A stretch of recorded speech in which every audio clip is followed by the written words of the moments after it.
Bonjour Black, est-ce que tu pourrais te présenter?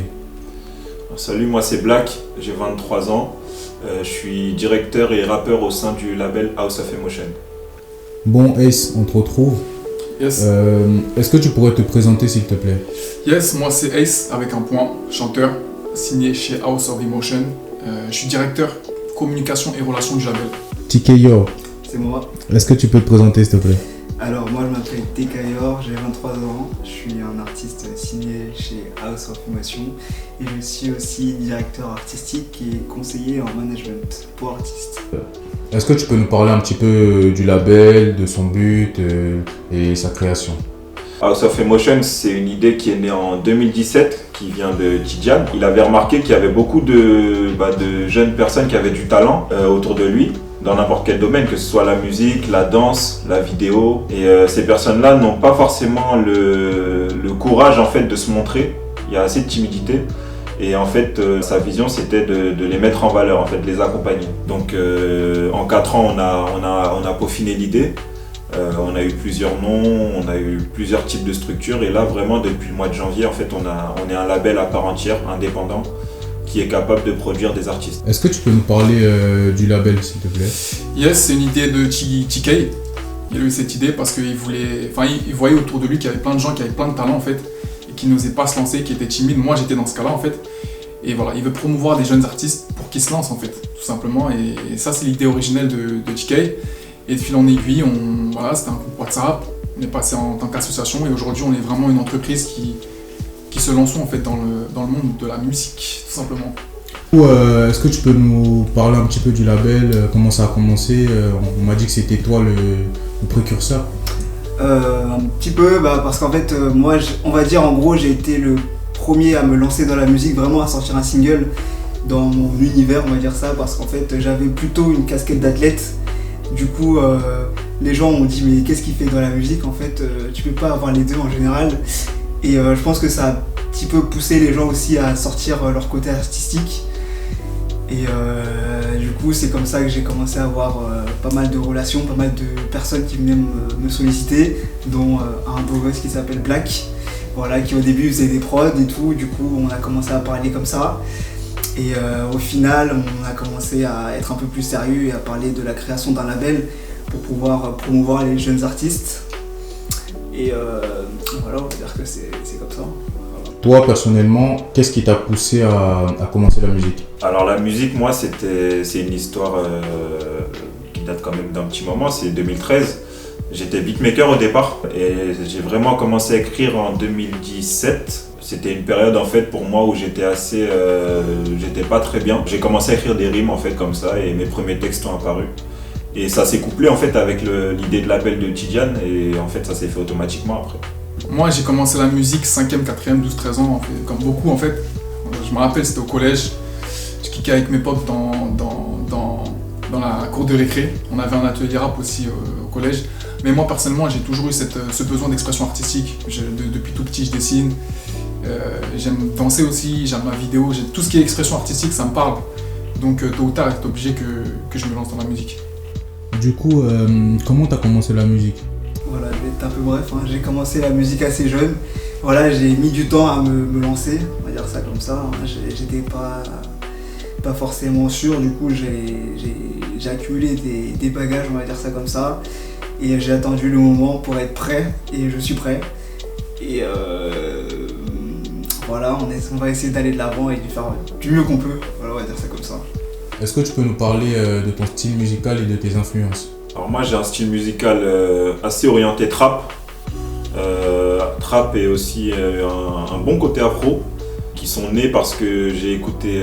en fait moi j'ai commencé à écouter du rap pour de vrai en 2013, au 2012-2013 aux alentours de la sortie d'Or Noir en fait de Caris. Et ça m'a vraiment matrixé en fait et depuis cet album là en fait je suis vraiment ce qu'il fait. Et le côté afro, c'est à cause de DJ Arafat, en fait, c'est quelqu'un que j'ai écouté depuis le début de sa carrière, en fait, depuis 2003. Et depuis 2003, en fait, je l'écoutais jusqu'à son décès. Donc pendant 17 ans, quand tu écoutes un artiste, forcément, ça déteint, enfin pas ça déteint, mais ça t'influence beaucoup. Et voilà, je pense que ça vient de là, le fait que je fasse beaucoup de trap et d'afro. Mon style musical, c'est du R&B. C'est du R&B avec des instrus, influence emo rap, tout ce qui se passe un peu avec les Juicy WRLD, XXXTentacion, etc. C'est des instrus un peu comme ça, sauf que c'est des paroles et une voix très R&B. Ça, c'est vraiment le style Ace. Ensuite, voilà, mes influences. Je pense que j'ai beaucoup d'influences zouk. J'ai écouté beaucoup de zouk. Je suis antillais en fait, donc ça résonne en fait. Et je pense que dans mon son, il y a beaucoup d'influences comme ça, beaucoup de rap aussi, et du R&B, hein, tout simplement. Alors moi, c'est plutôt du R&B hip-hop, voilà, je vais citer quelques noms, Jason Derulo, Usher, Omarion, voilà, Michael, etc.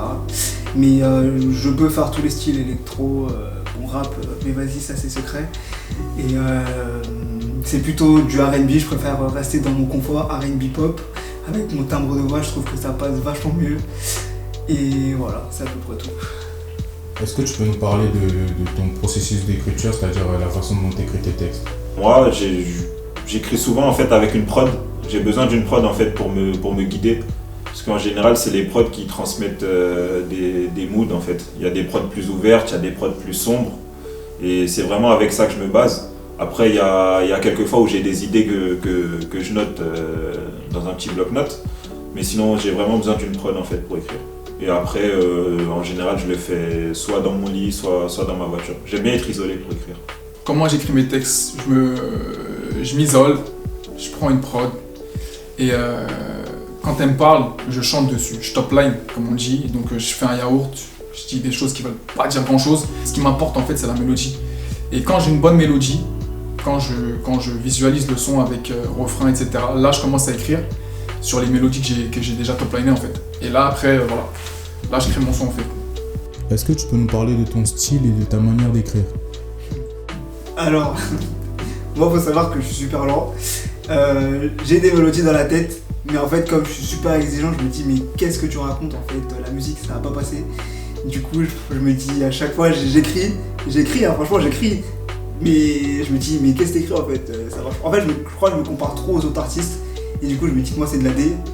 Et du coup à chaque fois que j'écris quelque chose ça tombe à l'eau. Du coup je sollicite l'aide d'une parolière qui s'appelle Jalka, big up à toi. Et bientôt j'aurai l'aide d'un artiste qui est chez nous, du nom de Ace, qui va m'aider à écrire des sons un peu plus doux et à m'améliorer dans la façon d'écrire des chansons. Quels sont les objectifs du label et où est-ce que tu vois le label ou toi, où est-ce que toi tu te vois dans 5 ans à venir? D'abord je vais commencer par le label. Donc là actuellement en fait on est une structure qui fait que de la musique. Mais comme je t'ai dit tout à l'heure, en fait, on a aussi repéré des personnes qui font de la danse, de la vidéo. Et c'est des départements qu'on va ouvrir en fait, qui vont arriver en fait dans pas longtemps. D'ici 5 ans, ça sera normalement fait. Pour l'instant, c'est pas encore le cas, mais voilà, c'est à l'étude. Et pour moi, en tant qu'artiste, je le fais vraiment, en fait, c'est pas dans un but de percer ou quoi que ce soit, c'est vraiment, je le fais par plaisir en fait. Donc si ça marche, en fait, c'est du bonus. Dans 5 ans, j'espère que Ace aura trouvé son public, que je pourrai faire 2-3 trucs intéressants, c'est-à-dire des représentations live, que mes projets s'écoutent un petit peu. Dans 5 ans, j'espère pouvoir trouver mon public, que HM va pouvoir grandir, promouvoir d'autres artistes et avoir d'autres secteurs aussi. Parce qu'à la base, c'était pas juste de la musique, il y avait aussi pouvoir produire des vidéastes, des danseurs et voilà, plein de cadres artistiques en fait. Donc voilà, dans 5 ans, que ça grossisse un peu quoi. Alors dans 5 ans, Inch'Allah RS7 hein. Mais non, honnêtement, j'espère avoir une base fan solide, pouvoir faire au moins une tournée. Voilà, une tournée. Moi franchement mon plaisir c'est vraiment rassembler les gens et qu'on passe un bon moment, moi comme eux. Le label, j'espère que notre label s'étendra au monde, qu'on restera pas qu'en France. On signera aussi des artistes ivoiriens, anglais, voilà, donc j'espère que notre label deviendra international, on va dire ça comme ça, et voilà, ce sont mes objectifs. Quels sont tes artistes préférés et pourquoi cela? Mes artistes préférés, mon artiste phare, c'est Maître Gims. Il y a un grand débat dans ce label pour ça, mais bon, Voilà, Maître Gims, je le trouve trop fort au niveau de la mélodie, et c'est un rappeur hors pair. Franchement, en kickage, je sais pas quel rappeur on peut mettre devant aujourd'hui dans la scène rap français. Et en termes de mélodie, voilà, en termes de mélodie, de chant, je vous invite à passer les émissions là où il y a de la musique, il y a plusieurs artistes, passer après Maître Gims. Voilà quoi, tout paraît plus fade. Donc voilà, Maître Gims, après, des artistes, il y en a tellement. J'aime beaucoup Neyo aussi, parce que Neyo, il écrit, c'est vraiment, en termes de R&B, c'est vraiment une des références, et il écrit pour les autres, et c'est ce que j'aimerais faire. Je cherche à être auteur aussi, écrire pour les gens, quelque chose qui m'intéresse beaucoup, parce que j'écris beaucoup de mélodies. Et voilà, donc Maître Gims, Neyo, je dirais. Du coup, quels sont tes artistes préférés? Tu en as mentionné quelques-uns tout à l'heure. C'est ça exactement. Est-ce que tu peux préciser et pourquoi cela? Bon, on va dire les deux plus gros, on va dire Michael et Usher. Michael, il a révolutionné un peu le monde de la musique, hein, on va dire ça comme ça. Donc voilà, je pense que j'ai pas grand chose à dire pour les connaisseurs. Michael, c'est plutôt la danse. Moi personnellement, c'est la danse. C'est un excellent danseur. Ses shows, ils m'ont captivé toute mon enfance. Le mec, il arrive, il se tient comme ça, et tu vois des milliers de personnes qui crient. C'est juste incroyable. Franchement, j'étais là, je me disais, mais qui c'est ce mec? Il a une voix incroyable. Il peut autant faire des aigus que rester tout en bas. Il fait des sons pop, des sons rock. Il fait tout. Donc pour moi, c'est tout. Donc voilà, c'est mon artiste. Et Usher, on va dire qu'il a marqué en fait l'année 2000, on va dire ça comme ça, avec You Remind Me, You Got It Bad, etc. Sa manière de danser aussi m'a vachement étonné, on dirait qu'il n'est pas fatigué. Et j'ai un peu confié son style, hein, bon, ça vous allez le voir bientôt. Mais voilà, il chante aussi très très bien. Voilà, et c'est le mentor de mon autre artiste favori, Justin. Donc voilà, c'est un peu la lignée des trois qui se suit. Du coup, je peux que être heureux quoi. Voilà. Quelles sont les actualités du label et quelles sont tes actualités à toi présentement? Alors moi j'ai mon album qui est sorti le 5 mars, donc Loyauté, Vérité, Magnificence, notamment avec les 2 premiers extraits qui sont sortis sur YouTube, donc Guerrier et Vif. D'ailleurs allez le voir, c'est une trilogie, c'est quelque chose de très poignant et ça vaut le détour je pense. Et puis voilà, j'ai sorti d'autres sons un peu plus tôt. Quelques freestyles, des sons plus engagés, donc tout est sur ma chaîne YouTube, allez-y. Du coup pour le label, donc on a ouvert une boutique en ligne où on expose en fait les prestations et les services qu'on peut réaliser pour les artistes pardon. Donc ça va du mixage, mastering, au shooting photo, réalisation de clips, inscription sur les plateformes, sur les sociétés de gestion comme la SACEM, distribution des singles et des albums en ligne sur les plateformes, enfin voilà. On a une panoplie assez détaillée de services que je vous invite à aller regarder. Et donc on va vous mettre toutes les informations sur la page Insta du label, donc HEM-8 The Label. Et tes actualités du moment du coup? Alors moi j'ai enregistré 5 covers actuellement. Je vais les tourner en mars. Elles sortiront en avril. Et je vais aussi faire 3 sons et un clip pour 2021. Est-ce que tu peux nous parler de tes actualités?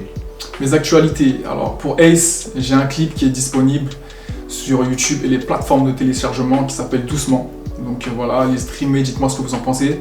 Et là, très très très prochainement, il y aura l'épilogue de Black qui arrive en featuring avec moi, Perdu. Et voilà, c'est 3 clips qui suivent en fait de Black. Et Perdu, c'est le dernier épisode de la série. Donc allez voir, c'est une très belle mise en scène et une musique poignante. Donc allez écouter ça, dites-nous ce que vous en pensez. Merci à toi. Merci à toi. Et on se dit au revoir. À bientôt. Merci Ace. Merci à toi. On se dit à la prochaine. À la prochaine. Merci à toi. On se retrouve pour une prochaine. Y'a pas de problème. Yes, peace out. Salut.